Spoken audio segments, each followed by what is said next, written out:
Now, for tonight, you're brave to be here to talk about the quantum field. This is not something that everyone is willing to tackle. Got to tell you, Marcia asks the really deep questions about God, the universe, and how everything fits together. I think you will discover some new insights for yourself tonight if you accept the challenge to open both your mind and your heart. On that note, I say let us welcome Dr. Marcia Walters.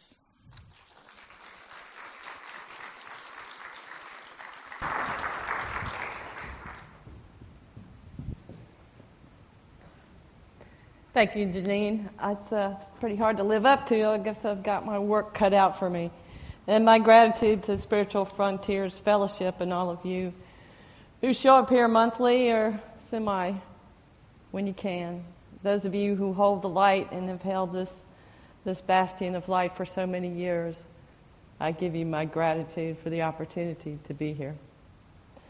Janine said, what should I say about you as far as our relationship? And I said, well, that's really pretty clear. You are my BFF. And Janine is my best friend forever. And I would not be here today if not for the help I've gotten in the past 2 days because, as you heard, we got asked to do this Tuesday. So there's one thing Janine did say to me. She knows I've been a professor of physics and electrical engineering, and she says, you know, you don't have to be boring. So I'll try my best to interject a little physics and electrical engineering humor every chance I get into the field for you. So without further ado, we have a lot to cover tonight and going to keep you busy.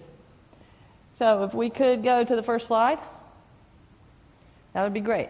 All right, so we're going to look at some of the big questions. What does quantum mean? It's a word that gets bantered about a lot.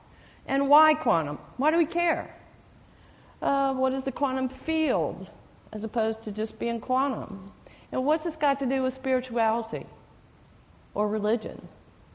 How is this useful to us in our daily lives? How is it useful? How do we communicate with this field? And so if we have time, and I'm hoping we do have time, near the end, we get to the big question, show me. Show me how it's useful. Actually, I'm going to do that with you now. And see this, begin to think about quantum as being multidimensional and in many layers. So you can think of my talk as actually a group healing session with a little bit more explanation than normal wrapped into it. Okay, so when I begin a healing session, the first thing that I do is connect in to my heart, to the divine. Because I want to make it very, very clear to people that whatever happens is not me, it's not the little s, it's not Marcia. It is the divine working through me. So I would like to start the way I would start a healing session and invite the field in. As this is the first thing I do, is invite in the field. So you may begin to feel the energy in the room change. So I invite you to do that. And when I connect with the field, I connect primarily through angels and ascended masters. So I'm going to invite them in.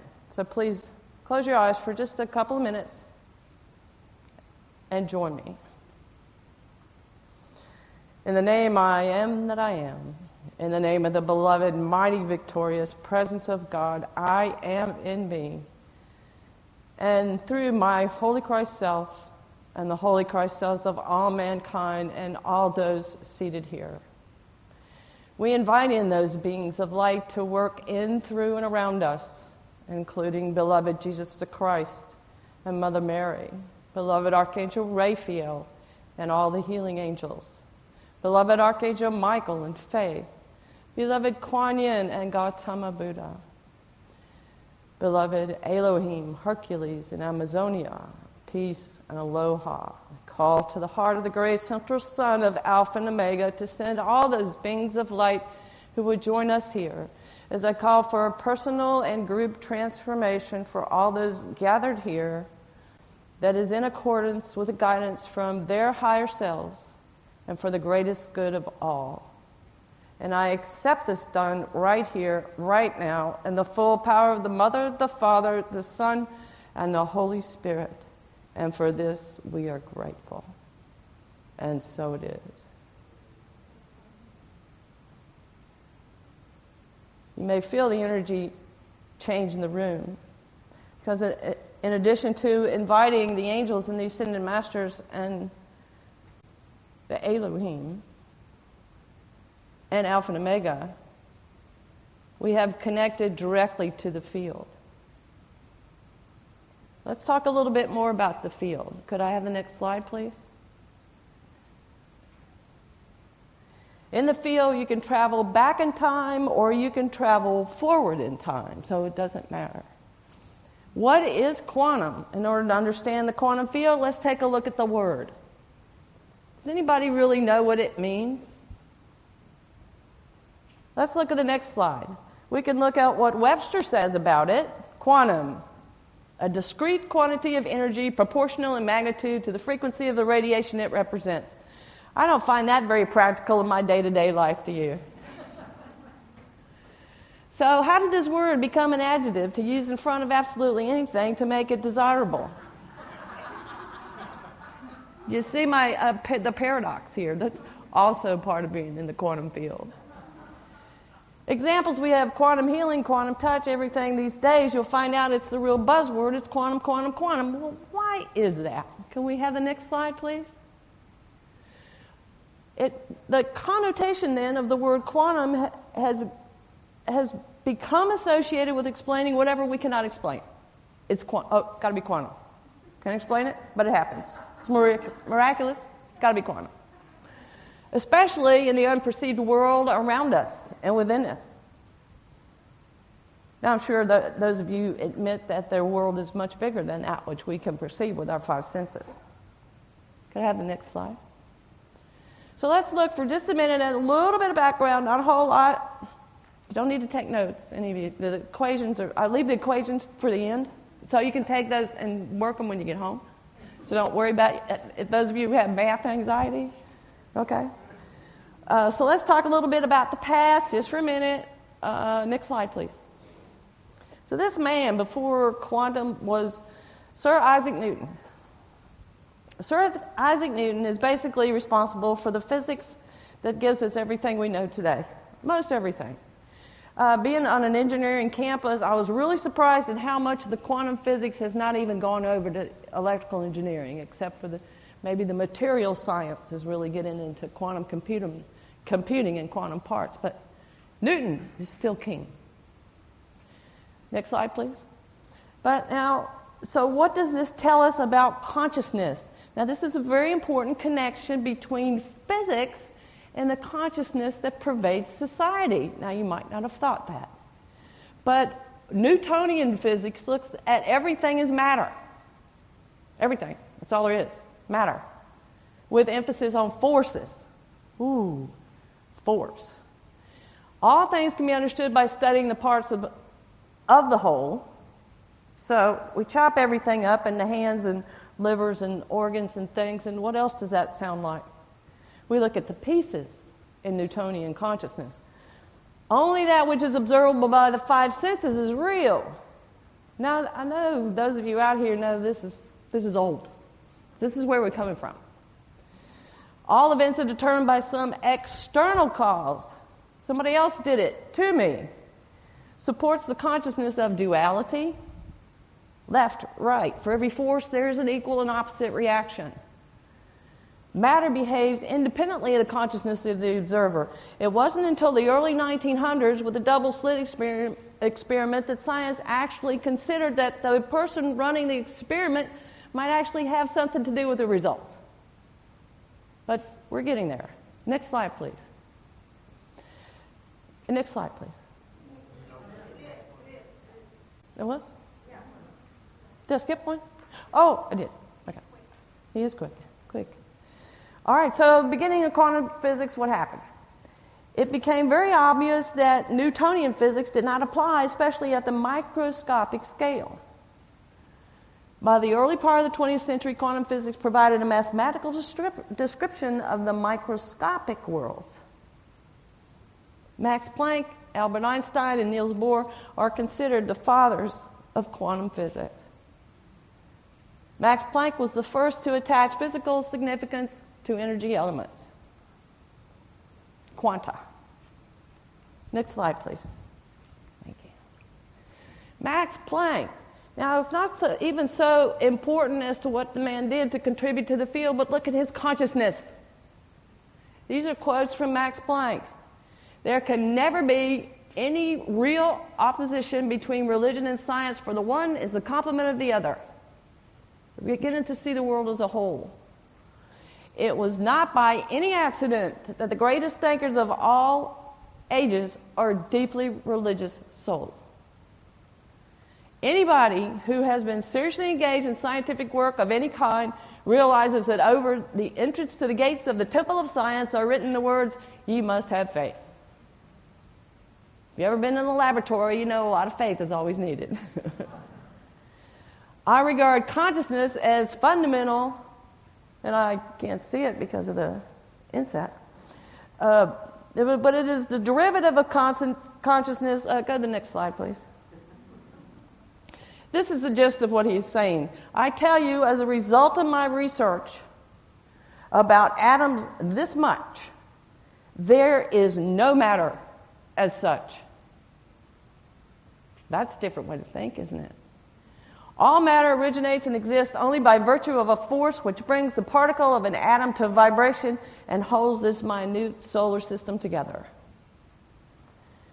We must assume behind this force the existence of a conscious and intelligent mind. This mind is the matrix of all matter. Now there you have science telling you very subtly there must be a God, don't you? That was Max. And he uses the word matrix, which is also another term that you hear for the field a lot. The field is referred to as the matrix. Next slide, please. So let's look for a minute at the consciousness of Albert Einstein. To sense that behind everything that can be experienced, there is something that our minds cannot grasp, whose beauty and sublimity reaches us only indirectly. This is religiousness. In this sense, I am a devoutly religious man. So it's important to understand the consciousness behind what is happening with quantum physics. Can I have the next slide, please? All right, we're going to get into a little bit of the nitty-gritty of it. I'm not going to make you read the scientific papers, but I will give you some of the summaries of things that we have learned from them. Quantum particles have characteristics of waves and or particles. This is going to become very important. So they can shift, or they can be both at once. And when I say quantum particles, I'm talking about little microscopic things. Now you might wonder why a creator of the universe would make different laws for things that are macroscopic than they are microscopic. That's the way science sees it. I'm telling you that one day there will be the same laws, and that will be the unified field. Measurement or observation determines reality. Measurement collapses the wave function. This is going to become important as well. Our observation affects the world around us. Quantum elements are non-local and easily become entangled. Non-local means you can't pin them down to one point. They are everywhere at once. What does that sound like? An omnipresent being, does it not? Electrons that have at one time been together can instantly transfer information even when separated through space. So elements, people, anything that have established a love and rapport can instantly communicate. Electrons can jump between orbits without traveling between them. This is called discontinuity or quantum jumping. We can jump to the next level or jump to the next place or Bilocate. All right, this is a very important concept to get, especially for the healing. Light can behave as a particle and or a wave. Observation collapses the wave function. So what happens is observation will take the waves that are existing and collapse one of them that has a high probability into a particle. This observation locks our sense of reality into place. When we observe something, we are locking it into place. If you're a unity person, where you focus your attention, that's where your energy flows. Okay? When we keep observing the same thing over and over and over and over and over, nothing changes. It stays the same. Next slide, please. So if any of you have any self-identity problems, you might identify with this proton or element here, because it never knows where it's going to be a photon or a particle or both. It depends on the observer. Next slide, please. So, what's so weird about this? What's weird about this is electrons can be in two places at once. Now, that's what science says. I tell you, they can be in multiple places. Electrons can jump between orbits without traveling between them. Here 1 minute, gone the next. Beat me up, Scotty. Anybody? Electrons that have at one time been together can instantly transfer information even when separated through space. Now, I know I'm repeating myself a little bit, but I want to make this a strong point. Could I have the next slide, please? Now, because of quantum science entering our world, the consciousness of the masses is changing over to what a lot of us healers already know, quantum consciousness. That's because everything is energy. It comes from Einstein. E equals mc squared. Energy equals mass times the velocity of light times squared. Energy and mass are directly proportional. Any physical system is characterized by an associated frequency. Our healers, we know the different frequencies of sound, the healing abilities they have, the different characteristics of frequencies, how we resonate with some things and we don't resonate with others. It's when the frequencies come together and match. This wave function collapses when observed. This concept assumes that there are infinite possibilities. Now, wrap your head around infinite. Try to wrap your head around $1 trillion, and you haven't gotten close to infinite yet. The quantum realm is non-local. It is not confined to a location. It is everywhere connected. All of us, I know you've heard it, but all of us truly are one. Next slide, please. Let's talk a little bit more about how this manifests as the field now. Next slide. The field is something that has been misunderstood and it's been called by many names. By many of these names, you might recognize it. But what happens when something is recognized by science? It gives us a validation that can make it more acceptable by the masses of society and more accepted by our own left brains that tend to be a little skeptical and want to know more, because inquiring minds want to know. So what is the field? It's called the quantum field. It's called the unified field of consciousness. It's called the matrix. It's called the divine matrix. It's called the source field, the field of infinite possibilities. It's called the field of gravity. Oh, now there's a new one. Science is starting to talk about how all this field is really gravity. And that gravity is much more prevalent and around everything than Newton first understood. The Holy Spirit. Now that's one that I like. It is the Holy Spirit. You can be able to see through the science how the Holy Spirit is everywhere.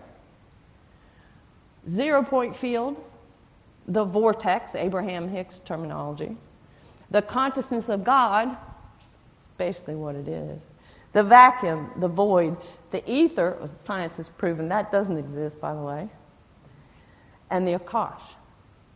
All of these things are talking about the field. So if you can include this in your possibilities when you work with the field, it broadens the way you can create a rapport with it. Next slide, please. So what do we know about the field? Consciousness is the building block. It is the building block of the field. It is the source of all matter, all energy, all life. The field has an enormous amount of energy in it. A little cubic centimeter, something like that, has enough energy and power in it to boil all the oceans of the earth, if we knew how to tap into it, which we're working on. The field, the flow of it directly affects the rate of time's passage in the local area. Can we travel in time? Most of us know that the government can do it, but they're keeping that from us, I think. Unlike so many other things that they're straightforward with, right? The field contains energy and information with finite possible combinations or possibilities. Wow. Next slide, please. Now, this is a general picture of how you might visualize it, because it helps to visualize things when you work with them. And this is very general. Can I have the next slide? So let's get on to the topic of our relationship to it. How does it affect us in our world? The field is the container for the entire universe. But not only is it the container, it's whatever's in the container. It is the dreamer and the dream. We are all in the field, and the field is in us. We are all one with the field and each other. We are not separate. So when you work with the field and call to the field in ways that I will show you, you must understand this. The field is us. So you might ask, if the field is us and it's everywhere and we're already in it, why do we need to call to it? Good question. We'll get to that one in a minute. The field is also the mirror, which shows us our own consciousness and creates all that shows up in our world.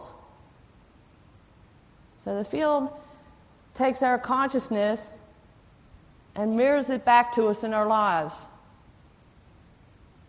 Now, why are our lives not always the way we think they should be then? Because what is speaking to the field in a large way is that which is subconscious. That also speaks to the field. By clearing and focusing our minds and heart, we can consciously co-create our realities with the field.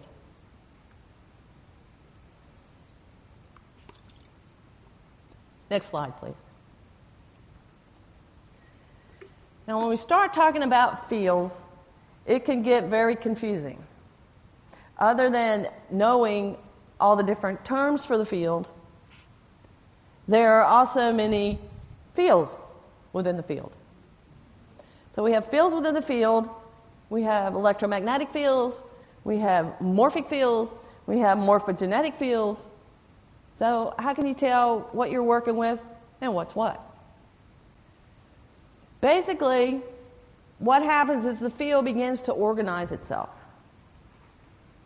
And that's what we call morphic fields. They are the organized energies of things and thoughts that resonate. Like attracts like. Those of you who are familiar with working with energy, you realize that things build an energetic momentum.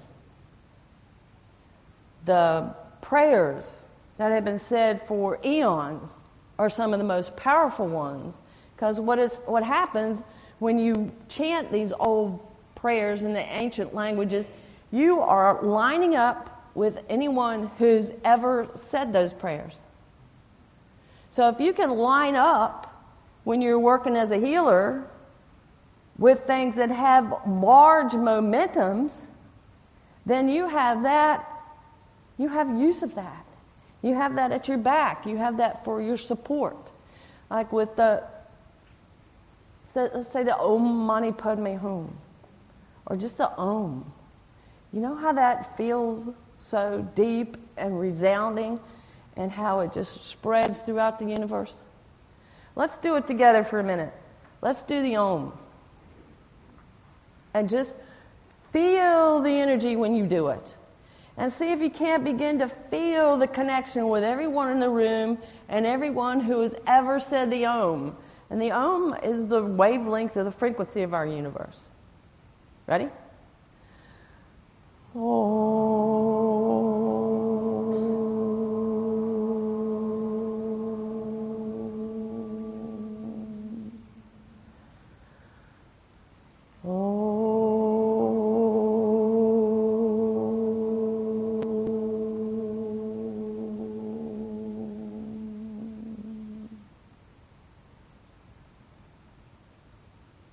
Now feel how it feels to be in the morphic field of the Om.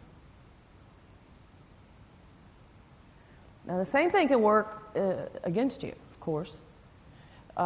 Every word has its own morphic field. Every disease has its own morphic field. Every belief,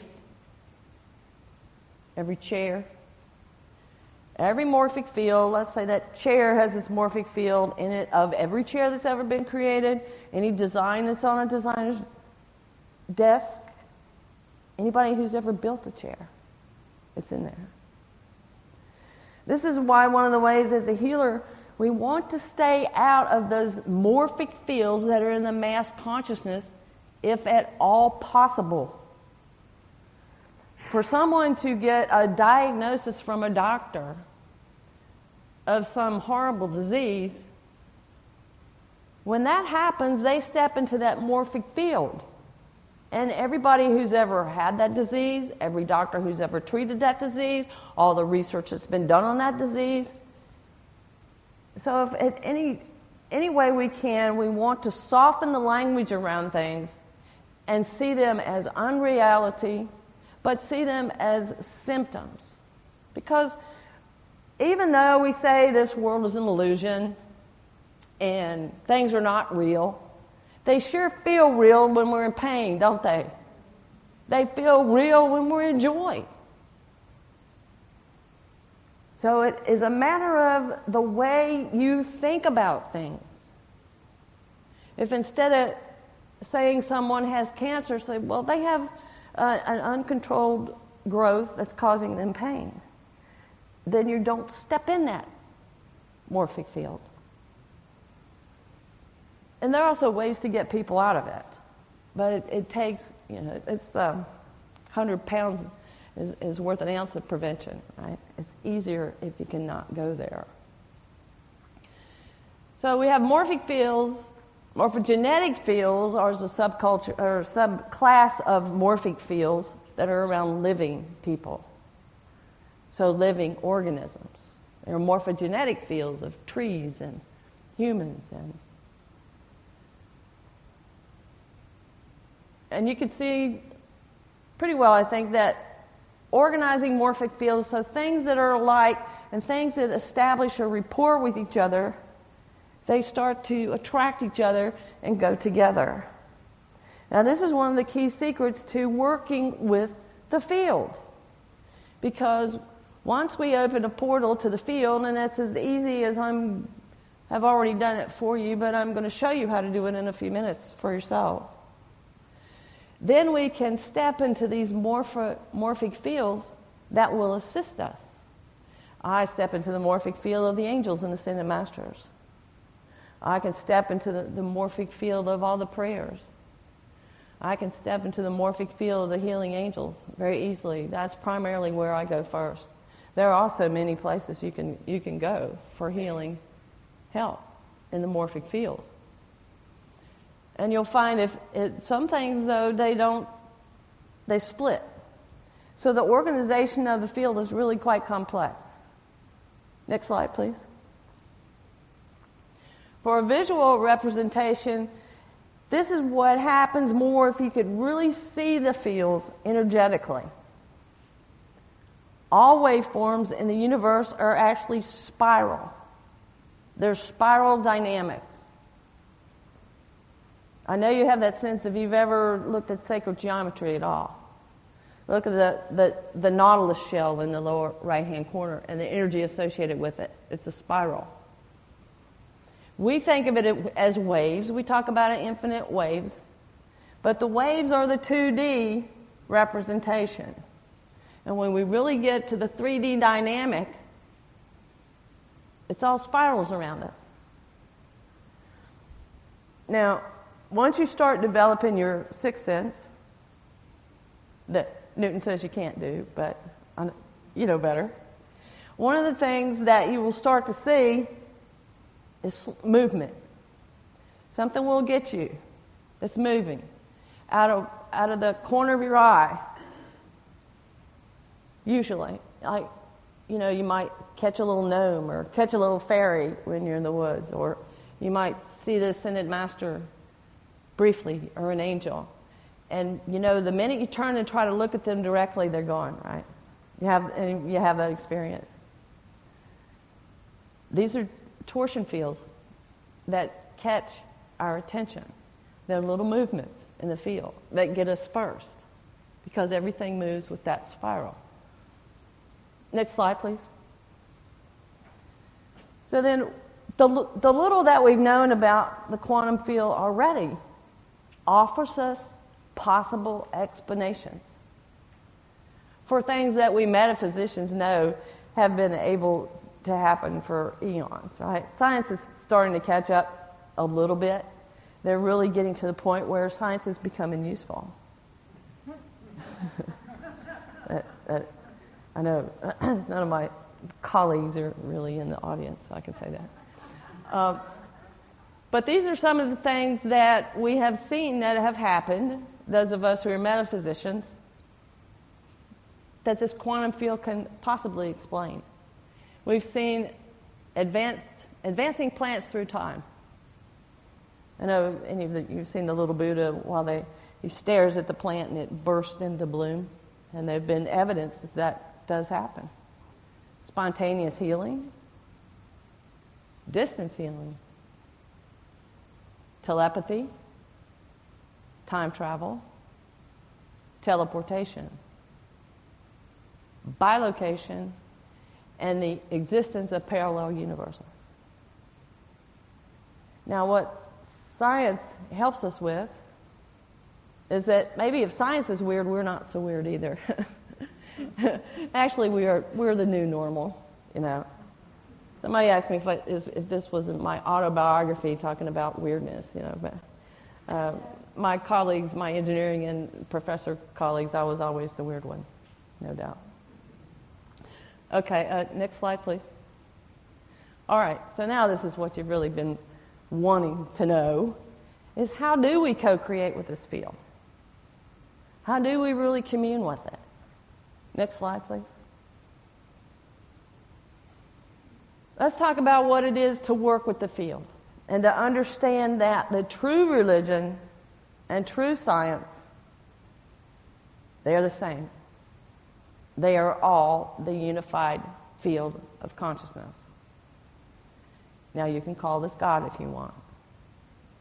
Now, the issue or the challenge with using the word God is the morphic field that's already established around the word, right? You think about it, there's a morphic field of energy established around God. God means anything from some old guy in the sky sitting in a chair waiting to send you to hell, right? That's what people think of God, a lot of people, especially those of us who've come from strict religious backgrounds. So you're in this morphic field where the connotation and the energy around it makes it very good if you can change the way you think about the universe and about love and about the divine, and use different words. Choose your words carefully so that they use words that are supported by a large morphic field. Even if you want to go to some of the Jewish names, which are beautiful, the Elohim, the El Shaddai, the Shekinah glory.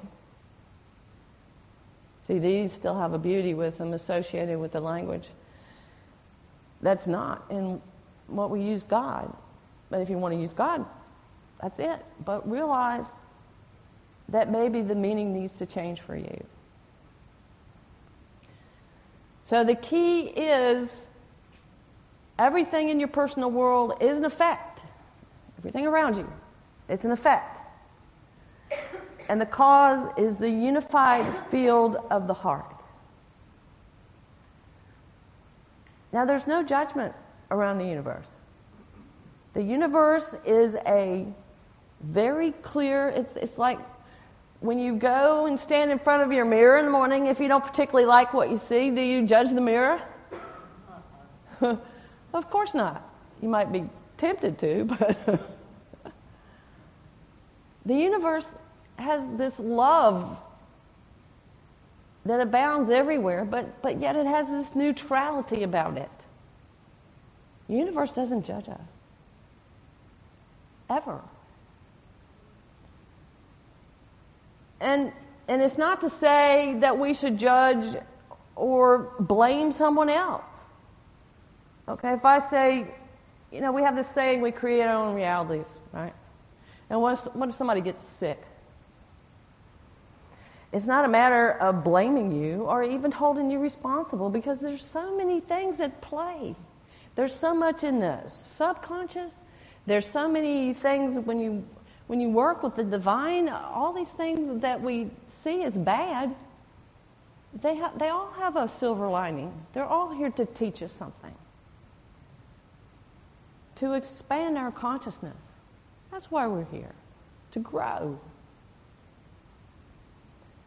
But the key is to begin to understand ourselves even better. This is what we need to learn, is to know ourselves and how we interact with this universe. The key is to bring your thoughts and feelings under dominion of your heart. The force of love. Because all that empty space and the void and the vacuum, you know what's there? Love. The energy, the vibration of love is what holds all this matter together. It's a love so immense that we really don't have a clue as to how large it really is. Expect miracles. Plug into the field where miracles are the rule and not the exception. It is all about changing our thoughts. Next slide, please. So this is my healing process, which I want to go over with you to help you understand how working with the field works. State your detailed, specific intention. Get your conscious mind involved. What is it that you would like to see change in your life? So everybody do that now. Set an intention. You can set 2 or 3.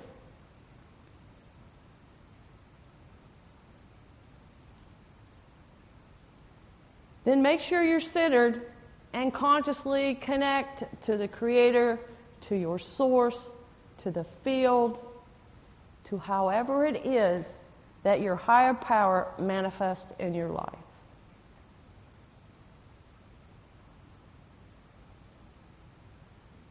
Now stop observing. How do you do that? If I have a pain that's really riveting me at about a level 10 somewhere in my body, how do I stop observing it? You have something like a blood flowing. How do I stop letting that get my attention? Part of this is plain mental discipline. Have to break it to you. You got to let your mind go where you want it to go. The mind is like a runaway train. It's like an untrained monkey. It can be. Part of our job as light workers is to train our minds to be positive, because we understand that every little bit of energy that we use, actually we're responsible for it. We're giving a certain amount of energy to use in this lifetime. So it is important that we learn to take that wild horse that is our mind and put a bridle on it and train it. We all have that responsibility. There's certain things that I can help you and do for you as a healer. Unfortunately, that is not one of them. Focus your consciousness in your heart, then. And this is something we also have to learn to do. Because as a society, anyone who's gone through the public school system, what's the number one thing that they care about? Is being analytical. You might understand that that's been somewhat of a struggle for me, being an engineering physicist, to get out of my left brain. Because you really got to get in there at some point. But what happens is you end up developing both sides and learning to merge them together. Through a process that I teach you at my workshops, we learn to have the mind come under the dominion of the heart. And so they join together. Now, then you got something powerful.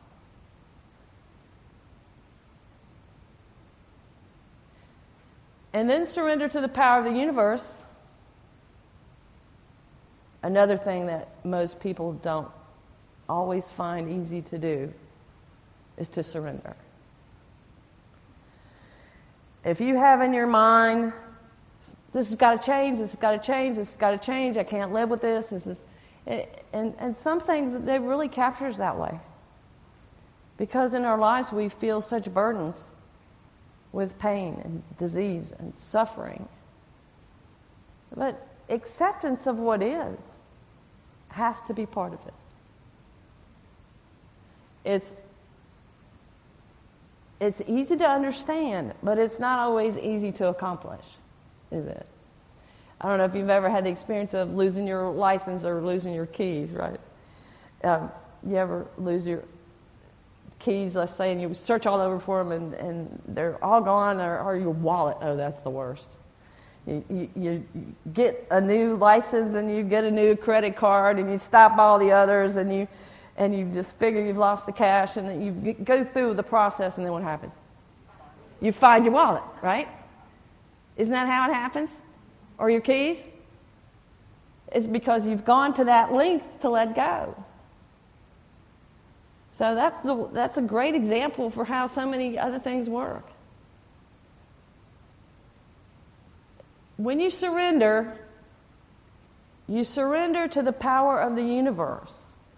If you were holding this thread, even the slightest thread of your attention, then the universe isn't free. You're playing tug of war with the universe, right? You're not allowing the universe to use all its power to help it change. You're still in there resisting it a little bit, energetically. It's all energetic. So you literally have to forget about that, which is what your challenge is. So if you forget about it, why do you need to do anything about it anyway? Then it'll change. It's the way it works. And then, once we get into this session like this, we get into this frame of mind and this consciousness about how things work. Then, only then, we say, okay, what's different? Don't go back and look at where the pain was. When you go back and look at where the pain was and you go, oh, well, that still hurts, you are recreating the problem. Did you get that? All right, so we do this session and you feel something, anything. Direct your attention to what is different, what is new. You might feel heat. You might feel wavy. Sometimes when you get in resonance with the field, you will feel very much like an ocean, because that's how the infinite waves move and spirals. They move like the ocean. And you know you are resonating with the field when you start moving like the ocean. That's different. Put your mind, now that your mind is trained and you can control it, put your mind where you want it to be. Gotcha. But this is an important point. Now, if you look at Jesus' healings, what did he do?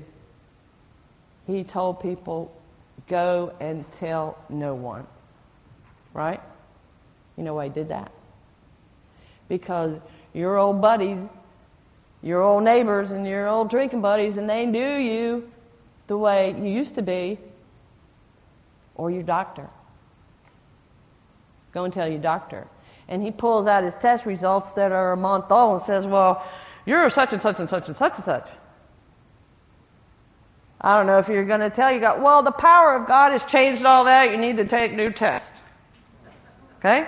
You have to learn to manage your medical practitioners if you're going to walk the line between Eastern medicine and Western medicine. God has intervened. I need new test results. Right? If you think about the past, you will recreate the past. And we are in the moment and ready to take a break.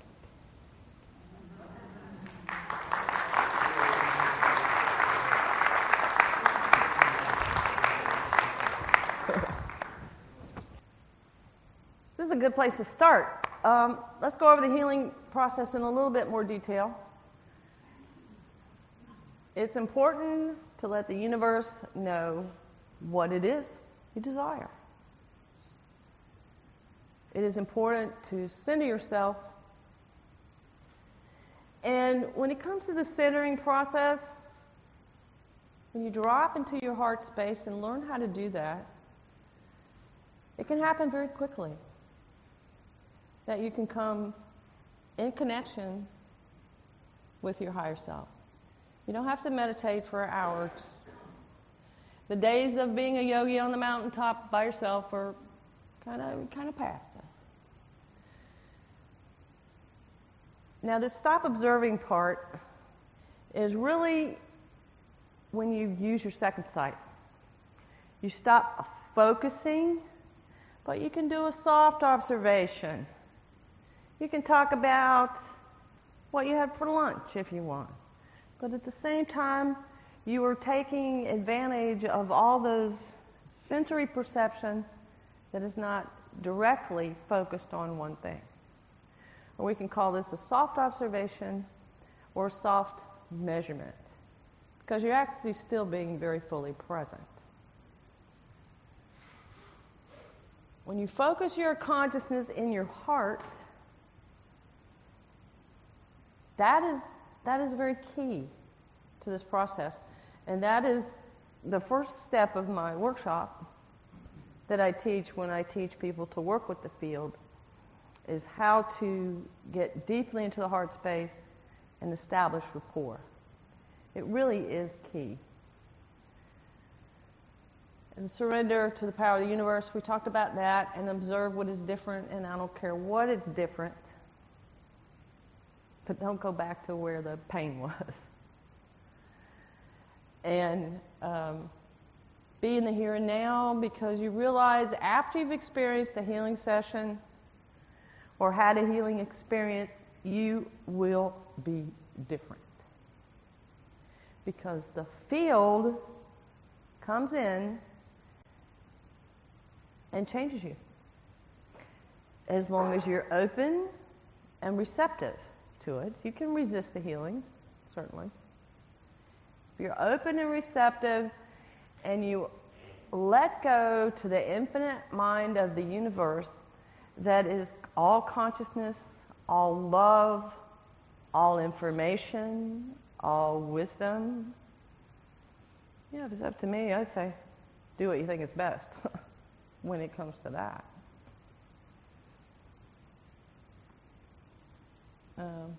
Okay, that's the other thing I want to talk about, because I've seen people that walk in my office perfectly whole and then backtrack.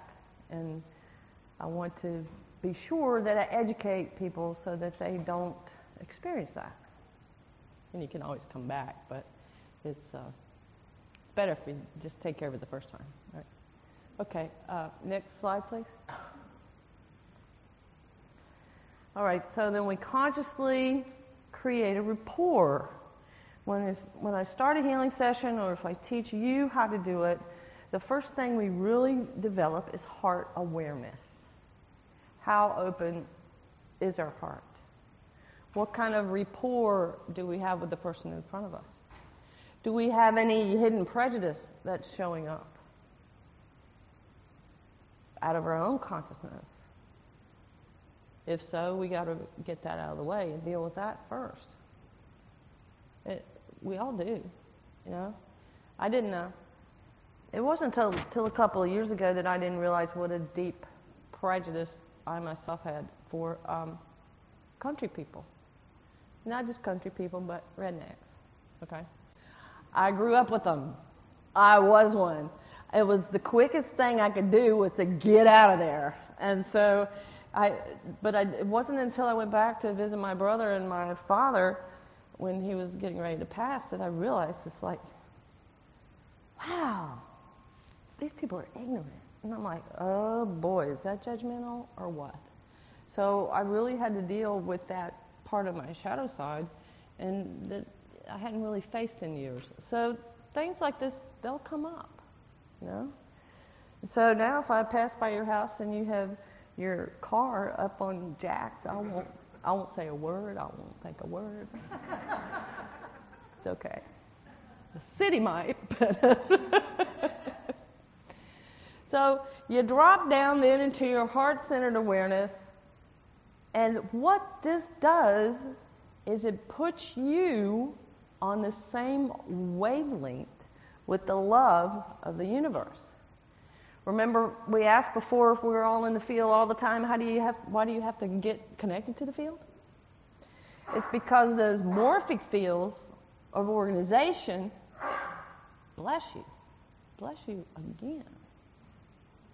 Those morphic fields of organization, you can walk into one of those and not be in the best place. So you set your conscious intention to be with the love of the universe, with the love of the field. Now that's why it's so helpful to me. I build on the morphic field of the Ascended Masters who have made such a difference, and the angels who have made such a difference. That is primarily where I will go, but it's not the only place. There are beings of light from other planets. Even though we believe we're the only form of life that exists in the entire universe, I think maybe there's actually more life out there, since I know how the field loves to create life and things. Yeah. So sometimes I'll invite others in. Or sometimes I'll just say beings of light who might have a rapport with the person I'm working with. Often it's the person that I'm working with has established a rapport with the light being. And that they'll come in. Because it is really, even though I'm the one who communicates to the field on your behalf, it is you who are going to do the healing. It's your body that's going to do it, right? It is ultimately your connection to your higher self that will bring the energy and the new patterns in. I'm like a catalyst in a chemical experiment. How about that? Like a catalyst in a chemical reaction. So being in your heart allows the heart to access this unified field of consciousness. And we talked about what's this got to do with spirituality? If you look at James 4:8, it says, draw nigh to God, and He will draw nigh to you. There are actually useful references in the Bible. I've had to go back to it after some of my early childhood, not so good religious experiences. and to realize that there really are some gems in there, and I'm not going to be prejudiced about this book, right? So it's actually very useful. This morphic field started here because what happens is when you take your attention to an infinite being that is everywhere at once and is pure consciousness, that being knows it instantly. It actually knows it before. Right? And it instantly gives you his attention. It's not like one of the first Ellen DeGeneres skits I ever remember was, "Hello, God? Hello, God, it's me, Ellen. Oh, okay, I'll hold." You know. You guys remember that? That really made an impression on me.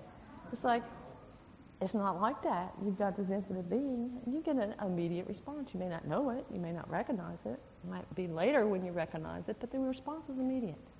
Always. And if you open to that immediate response, that's when you're really open into the spontaneous healing. I think people heal things instantly. Okay, next slide, please. This represents the field of the heart, and if you don't know about heart math, I welcome you to look them up, because they have actually done some measurements. Of course, this isn't a measurement of the complete field of the heart. It's a measurement of the heart as far as their instrumentation could take them. The limitations of the equipment. But this heart field can expand out and encompass the world. And see, this is part of what we want to do in our healing workshop is learn to open the heart, learn to feel free to open the heart.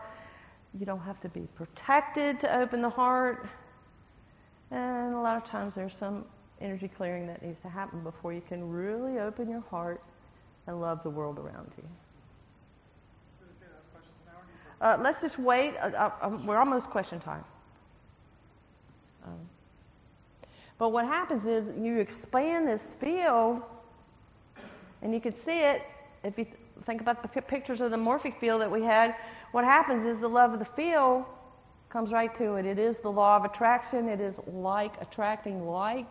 It is getting in resonance with the love of the field. So that's what we're doing, what we're learning to do. Next slide, please. And we also got to get the brain involved. So what we want to do is have them hold hands. Can you see that? It's a little bit. The brain is a little dim. Well, I think that was my brain up there, and that's why. But actually, they are holding hands. They are working together. That's the heart and the mind connected, working in rapport with each other, not fighting. Next slide, please. These are how we can think of it as our thoughts. Our thoughts are really focused, concentrated energy. Most of us have absolutely no idea how powerful our thoughts really are. I'll tell you how powerful my thoughts are. I was going through what I was doing. I think this was a week, it might have been 2 weeks ago. And the places I go and the places I visit. And I said, I'm going to put SFF at the top of that list, and I'm going to call Susan Hunter. This was 2 weeks ago. It went to the top of my chalkboard. Here I am. Just saying.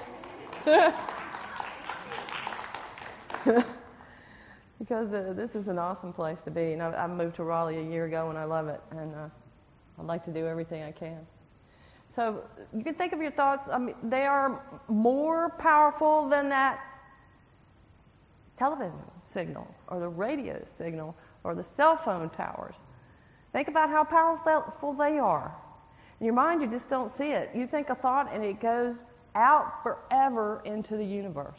And it affects absolutely everything. Now, you're starting to feel a little bit responsible for where you let your mind go? Because you want to create something beautiful. Next slide. This is actually what happens now. This is as scientific and engineering as geeky as I'm going to get with the slides. But the heart will be going at one frequency. The frequency of the brain is another. And the frequency is just how many little waves there are in a per unit time. Right? So what actually happens, and this is a carrier wave, this is much like how our radio works. There's a carrier wave modulating the brain wave. So what the two signals actually combine when you are in coherence. And so it is the heart that is really providing the momentum for the thoughts of the mind when they work together. Pretty scientific, I know. Next slide, please. So there again, the consciousness of the observer, very important. When we observe and expect things to happen in a certain way, they do. Our expectations set us up. If we've experienced something happening one way, oh, it always happens when I do this, this happens, then we set that up energetically for that habit and that momentum to continue. And you think every habit pattern that we have is a little morphic field. Every time you do it again, you build on that field. You build on that field. You build on that field. Now, I'm not judging having habits, but this is what happens to your consciousness.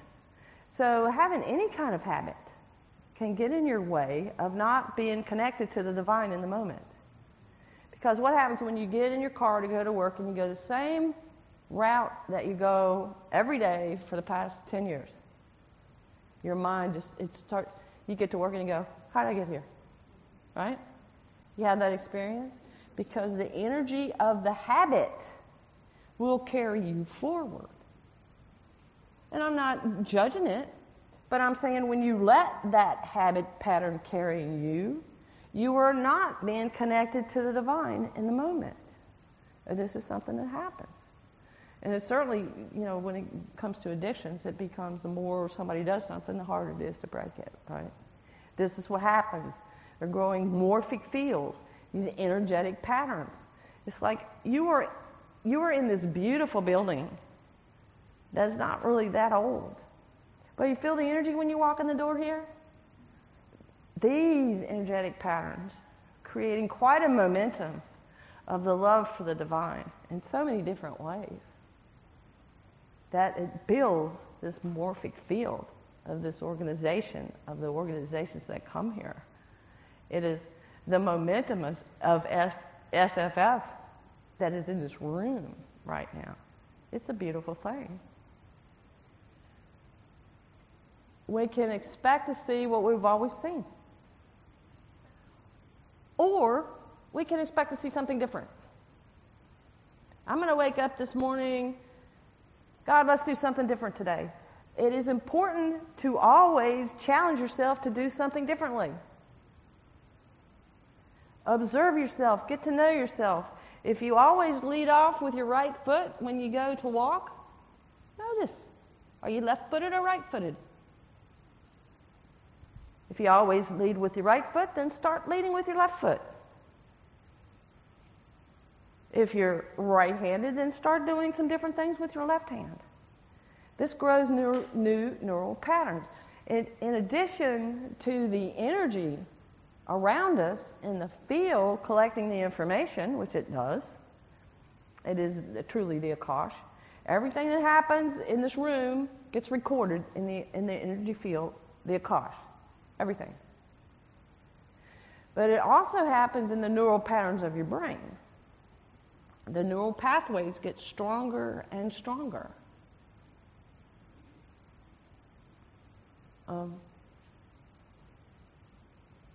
Sometimes if you really pay attention, if you really listen, if you do something really, really differently, you can listen and hear the neural pathways pop in your brain. Try that. Really. Seriously. I'll tell you a little story, not to digress too much, but I said, okay, today I'm going to do something I never do. Right? And so I went dancing. Not today. Well, I haven't danced in a long time, but it was a dance where you had to take lessons for us. So I walked up to this guy I'd never met before in my life, and I said, I'll dance with you, but you need to be the girl, and I need to be the guy. And I didn't know, neither one of us had any idea what we're doing. But we had so much fun trying and playing. He was such a good guy. And I could literally hear the neurons pop in my head from trying to get yourself out there and doing things that you've never done before. So I challenge each one of you to come out and do something different, real different. Doesn't have to be dangerous, just different. Challenge yourselves. Because at the subatomic level, physical reality is transformed by the consciousness of the observer in rapport with the field. Okay? The possibility wave is based on your conscious model. So the possibilities that are in that field of infinite possibilities are going to be based still on what you will allow through your belief system to happen, or at least to be open to the possibility. You just got to have that door ajar just a little bit. And it only takes an instant for things to change. Change your model, change your world. Change your model. You have to change your perception and start challenging yourselves to look at the world in a different way. And I applaud all of you who dared to show up to a lecture about quantum physics. So you're already in the right direction. You don't have to do the math. I have to do the math. You don't. Okay. All right, next slide, please. This is the field. One way to think of the field of infinite possibilities is a bunch of waveforms. Just all out there in space. Next slide. This is my advertisement, Healing with the Quantum Field, Connecting through the Heart. And if you can't read that, there's more flyers over there. Please pick one up. All right. To have a little bit of time, I would like to either take questions, or is anybody brave enough to come up here on the stage to volunteer? Got some brave souls in the back. I saw yours first. Yeah. Long hair. And then we'll take some questions. Remind me how much time I have? Time, I know, is an illusion, but... Sure, that might be useful. Yeah, sure, that'd be great. Thank you. Yes. Come on up. Janine, would you come up? Tell me your name. Catherine. What's your last name?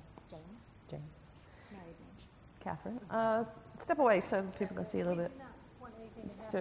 Janine is up here just simply to have your back. You might feel a little woozy, or you might feel a little wavy, and you might not want to run into the piano. So sorry, after Janine. No, it's okay. It's okay. All right, so what are we going to do first? Set an intention. Excellent. Okay. If you have an intention, something that you would like to change in your life, and it can be absolutely anything: mental, emotional, spiritual, physical, financial, relationships. You need to fix something, and you don't know how. The wording might not be there yet, but my intention is to merge my passion and skills and optimize my possibilities toward the benefit of everyone I come in touch with, and also and work with other like-minded people to do all of this, as well as to bring prosperity at every level. That is, whether it's infinite love, enough finances to do it, and whatever. Okay. So kind of all of that. Oh, great. Did you hear me? Because I wasn't. Put the microphone on. Sorry. Okay. Can you give us a Cliff Notes version? Yeah. To bring together like-minded people. Can you hear? Can you hear me? Is it better? Yeah, like an ice cream cone, only Whoa. don't. Okay. Sorry. I want to be able to bring together like-minded people, maximize all of our possibilities, and bring about the highest possible good for what our skill sets apply to, as well as bringing prosperity to the world and everyone involved. Okay. That's a pretty big, broad statement. One thing I want to say is all of you out there, you are in the field. You are experiencing healing whether you know it or not. So you have just been to a healing session, and you still are in it, actually. So be sure you drink a lot of water and take care of yourself. Give yourself some extra rest. Some of you may be able to feel and observe some of the energies happening in the room. Now, one way when you have a group together to support the person up on stage is to realize we're all one, right? And so if you give her your love and attention towards her intention, that really helps everything. And the other thing is to realize what changes for her. If you have a rapport for her request, her request may be the same as what you would like to happen. I think most of us would love to really know that we are living our purpose, that we are living in our passion, that we have the abundance, the financial support, and the love and support of the universe. We'd like to really feel that and know it. Doesn't that sound good to all of you? All right, so let's see what happens. All right, we've got... Was it too broad? It's okay. Almost intentional. It's all right. It's okay. It's sometimes we don't start with stopping hurricanes, but we can still do that. At least we get to the point where we can shift the path a little bit. All right. So what I'll do now, we've already connected, but I will just check in with my own heart energy and check and see how my heart is. My heart is about 93%. I think it's because I really secretly always wanted to be blonde, and she's blonde, and little things are going to come up like that. When you're working with somebody, it's like, isn't that the most beautiful hair? It's like what so I've always wanted eyes like yours, so there you go. Okay, so we're even. That helps. Okay, so I check in with myself, check in with my connection, check in with how open my heart is. It's somewhere around 93%. That's actually, if it's 40 or above, we're ready to go. So I'd say it's pretty good. And then you shut your mind off, which is kind of hard for some people, and you wait. And you don't let the fact that everybody's staring at you and the room's full of people bother you. And that people are expecting something to happen. And I do the hand thing with my hands, and that's something that you'll learn in the workshop. It's a way of communicating with the field. But you can see that. Tell me your name again? Catherine. That's not really blonde. It's kind of red. See, it's this hair thing. Catherine. Yeah. Okay. All right. So, but anyway, you can see that she's starting to resonate with the field a little bit. Are you feeling a little different up here? Yeah. I definitely, when you put your hand up, I can sort of like, ooh, yeah. Yeah, I'm watching you wave. Yeah. So she's resonating with the field.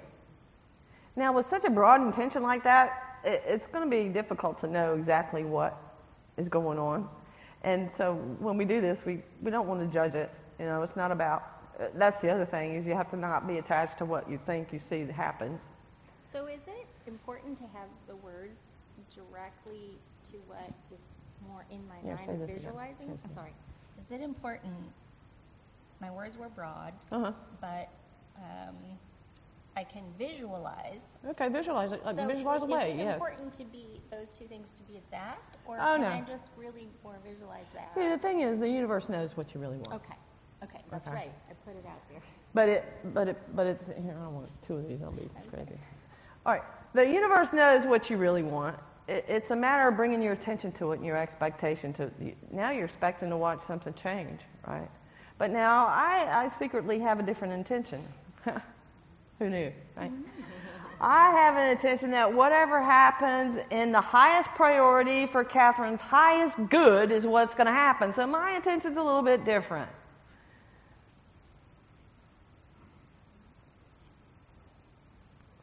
And I go to this thyroid thing here. The thyroid's a little bit low. And so I'm going to take the dial, before we, worry about heaven on earth and prosperity and philanthropy, we're going to turn this. All right, so the way we do the physical things, there's many ways. You use your imagination. Because when you use imagination, Spirit sees it and hears it. And a lot of times Spirit has actually given me images. I'm not creating images out of my mind. I'm listening for Spirit or the guides to say, here, create this little dial here. So I'm looking at this dial here, and this dial is about between 30 and 35%. And so I'm going to turn this dial up on the energy of the thyroid, and let's see if it'll go. Let's see. Can you see it out there? You guys can see this, right? 30, 35 is clear. 30, 40.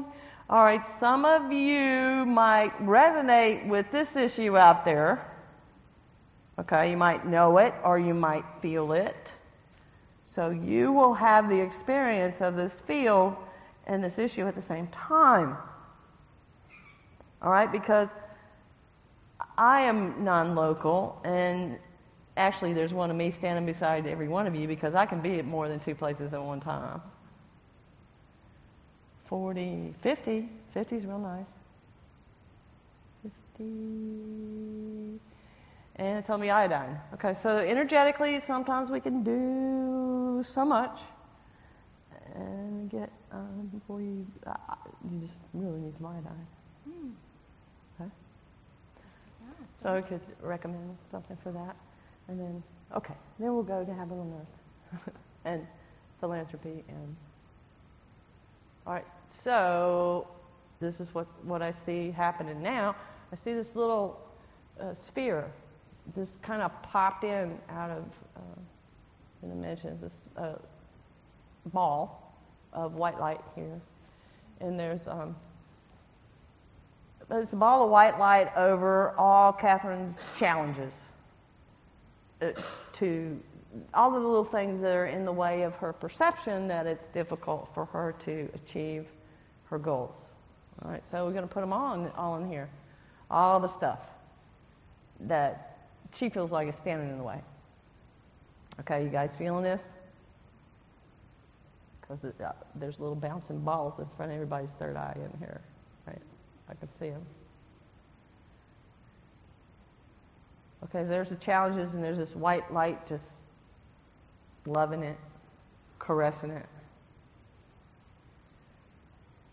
And then all of a sudden, boom, there's another sphere that popped out of nowhere that's up here. And it's filling up with white light. And what's in that?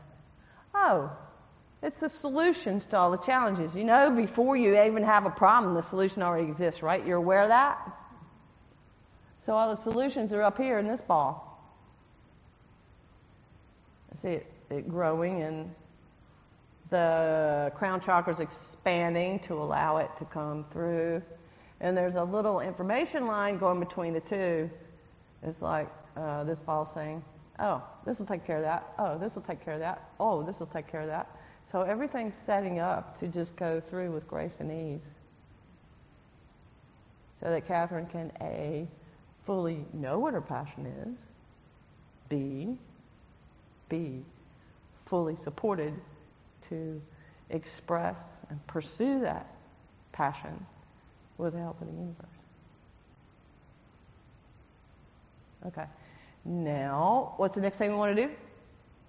Observe. Now, you think I was kind of observing, but I wasn't really, because I wasn't using my mind. Well, I was using more my perception, my sixth sense, as it were, which Newton says we don't have, right? That one. So tell me now, what do you observe that is different? Use your mind. One of the things that I felt was just Real close. as you were describing, and especially right before you described the second light, I almost felt it. And then I knew before you were going to say it that it was the solutions, and I've never done this before, so I thought that was pretty cool. Yeah. And I could just like feel it. Felt it. So I was like, wow, that's pretty amazing. Yeah, that's Cool. neat. So that I thought was amazing. Now it's my mind going, okay, like, This is the part you got to watch. Tell me. Oh. And I don't have any Just let it quite come. yet. Just let it come. All right. Thank you. Appreciate it. Thank you. Okay. That's a quick sneak preview of what the healing with the field is like. I'll open up the floor now for questions. Wait for the mic. In your key slide where you talked about drop down into the heart to establish rapport with the subject, can you say more of what the subject is? Is it what you said a minute ago? Well, the subject is the person that you're working with, Okay. or whatever it is you're working with. So it's something, if we're working on something ourselves, it's whatever we want. It can be yourself. It can be someone else. It can be something you're trying to fix around the house that's making you bust your knuckles. It can be anything. Okay. It can be cooking. I'll do it, and I'll say, Phil, please remind me when right before the sandwich is about to burn, because I like it when it's real brown. You know? So anything. Okay, thank you. Yeah. What's that? Oh, sure. Catherine. I was realizing that I did have something there, but I was taking it for granted. Oh, okay.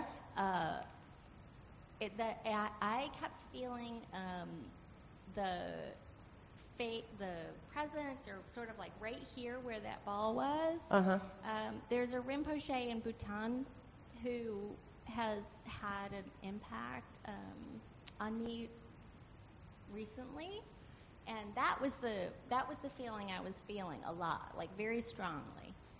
But I was taking it for granted, like I already knew that or something. But I think given all of the different things, what I was asking is for clarity, because I feel like what I do is I sort of spray and pray that like one of these things is going to stick, and then I kind of sit there and wait. But I think that was probably the clarity that I needed. So. Okay, thank you.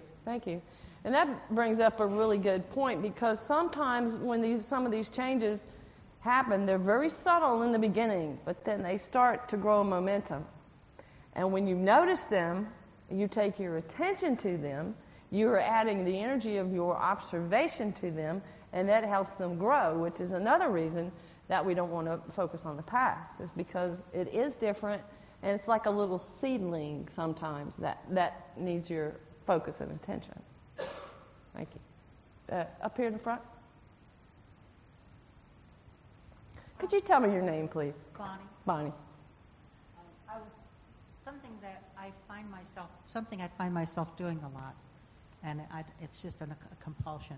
But if I see somebody who is like grossly overweight or crippled or any kind of problem that, it's a complete stranger that I see, I pray. I send my love to them, and I hope I want them to be better. Yeah. And I've always wondered if that's. I know I had a Reiki master work with my husband when he was dying, and she said it's all about just sending love. Sending love. So that's what I try to do. That's a wonderful thing to do. When I work with clients, I always, whether they're distance clients or sometimes somebody wants me to work with a member of the family, whatever, I always like to have permission. Now, that's not always possible. Sometimes I'll ask their higher self for permission to intercede on their behalf. But on the flip side of that, I don't think, well, there may be some people, but there are few people in the world that will object if you pray for them or send them love or just good thoughts. And that does help. It does. The thing is that we don't want to be... one of the important laws of the universe is that we appreciate another's free will. And it's tantamount. It's probably the prime law of the universe. And sometimes we think we know what's right for someone and we interfere. But as a healer, I always feel better just if I ask for permission. Yeah. Can we have the mic here? Thank you, Bob. Yeah, thank you for taking my Could question. you tell me your name, please? Barry. Yeah. Yeah, where do you think the mind is in the body? I mean, there's no organ. I don't think the mind is in the body. Yes, that's what I'm asking. It's in the field. Okay. The brain is in the body.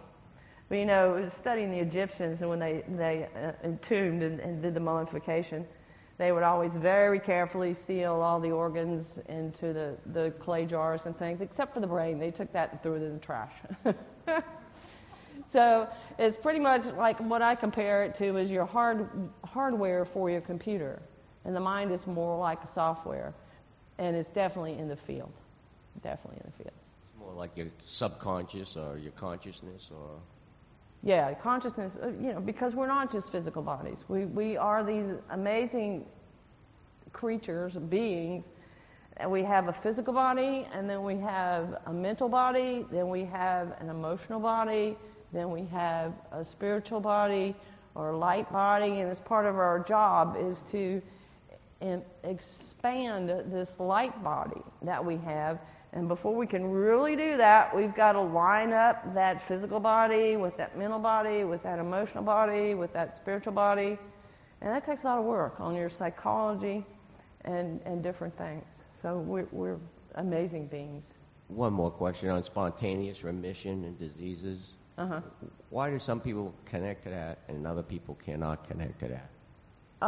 You know, that is a complex, energetic question.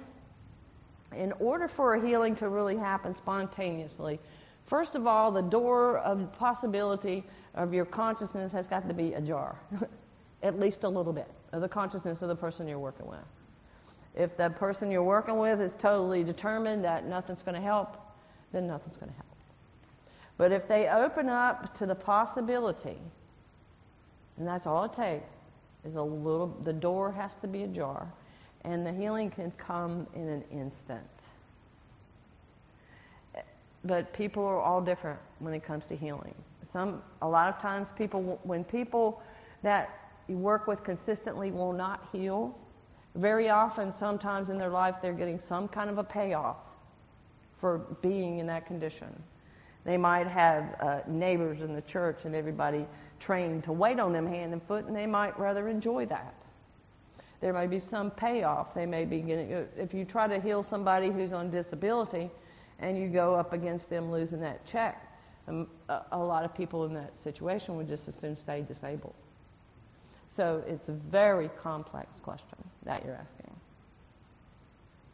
And can I have one more question in the back here?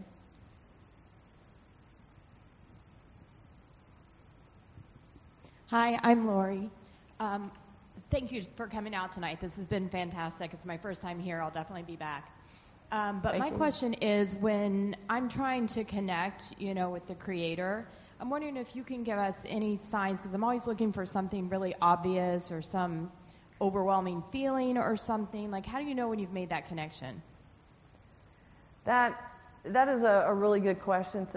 One thing to think about is we're always connected, right? But it is to varying degrees. And there really is, if you're pretty new to the path, there's a lot of outward signs and a lot of inward signs. If you're ever, for instance, in a state of where you're angry, resentful, even irritable, then you're not connected, or not very strongly. And so the outward signs are when you're at peace, when there's harmony in your life, when there's love in your life, you are connected. Now, obviously, we don't all stay connected all the time. It becomes a process, a day-to-day process of having a meditative ritual or a study of spirituality that helps you to focus your mind on the positive so that you can retrain your mind to be positive. Because most of us aren't told anything about the power of positive thinking ever until we start really asking the deep questions about life. And I don't know if that helps, but it's a process, and it can take some time, but you're already connected. So the thing is to really realize how connected you are. Okay. If we are, did I see the good fairy back there? Was, a few more minutes? Okay. A few more questions, or?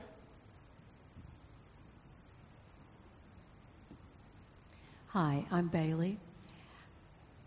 What happened for you? How did a PhD engineer and physicist get here? What was the first? What happened? Boy, that's really a good question. Everybody's got a story, right? But well, I'll tell you very briefly. When I was 33 years old, I looked at my life and did something that nobody should do. I compared myself to Jesus Christ and said, "Oh boy, who's fallen up short here?" Right? And but it was a time in my life when I was very sick. I had a daughter who was very out of control, and a job that was putting a lot of pressure on me. I was having migraine headaches. Just about every day I'd get a call from the school, and my boss was pressuring me to work 60, 80-hour weeks, and I literally said, "I can't do this anymore." And I took myself in my living room, I'll never forget it. I laid prostrate on the floor and said, "God, I've tried it my way, now let's do it your way." And I gave my life hook, line, and sinker to the Creator. And things really changed very rapidly after that. After that, I found myself with a guru in a spiritual community in Montana for 7 years. And then for personal reasons that had to do mostly with my daughter, I had to leave there. And I'd been out of school for so long that I couldn't get a job anymore. So I went back to school and got my master's and PhD. And then I taught for a few years. All this time I was studying healing. And I just said, I just can't do this. I just have to do my healing, or I just have to. But I appreciate the background and all the wonderful people I've met and how it got me here. But most of my people in either academia or industry did not appreciate my weirdness very, very much. But thank you for asking. Anybody else? Got one more? One more. You just made it right under the good fairy's wand buzzer.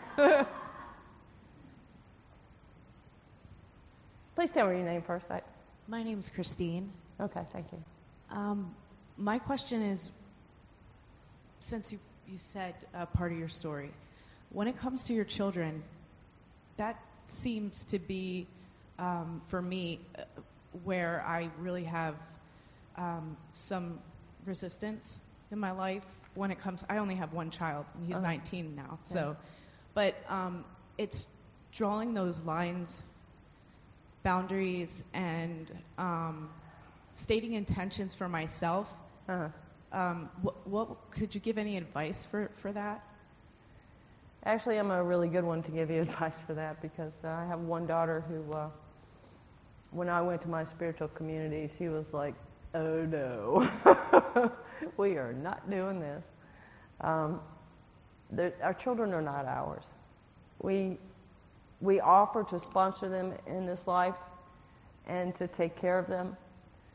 And it is the hardest of all for us to realize that we have to, above all, honor the free will of any individual. That includes our children, our parents, who sometimes it's the hardest for them. Because for all our children, I'm sure we all know what's better for them to be doing at any time, right? But we have to let them be who they're meant to be, and go through their hard knocks as they choose. Okay. Thank you for coming. If you didn't sign my newsletter, please